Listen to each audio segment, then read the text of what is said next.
আমরা ত্রিপুরা রাজ্যে আপনারা জানেন আমাদেরকে মিছিল করতে দেওয়া হয় না, মিটিং করতে দেওয়া হয় না। বিজেপির সমাজ বিরোধীদের রাস্তায় নামানো হয়েছে ধর্মঘট ভাঙার জন্য।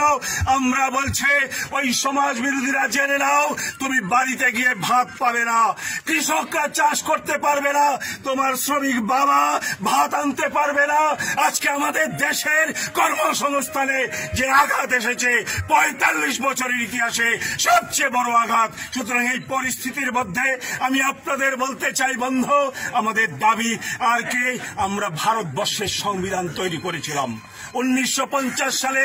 যেই সংবিধান তৈরি হয়েছিল কয়েকজনের মুখের কথায় না, আমাদের দেশের 190 বছর ব্রিটিশের বিরুদ্ধে লড়াই করবার যে অভিজ্ঞতা, সেই অভিজ্ঞতায় সমৃদ্ধ হয়ে এদেশের সংবিধান রচিত হয়েছিল। সেই সংবিধান আজ পদদলিত, গণতান্ত্রিক অধিকার পদদলিত। এরকম পরিস্থিতিতে সেই অধিকার আমরা ফিরে পেতে চাই।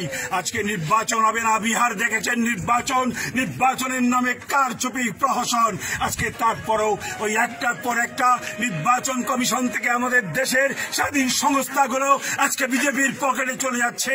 এই অবস্থা থেকে উত্তরণের একমাত্র রাস্তা লড়াই, আর সেই লড়াই দেখবে আগামী 26 তারিখ ভারতবর্ষ প্রস্তুত হচ্ছে।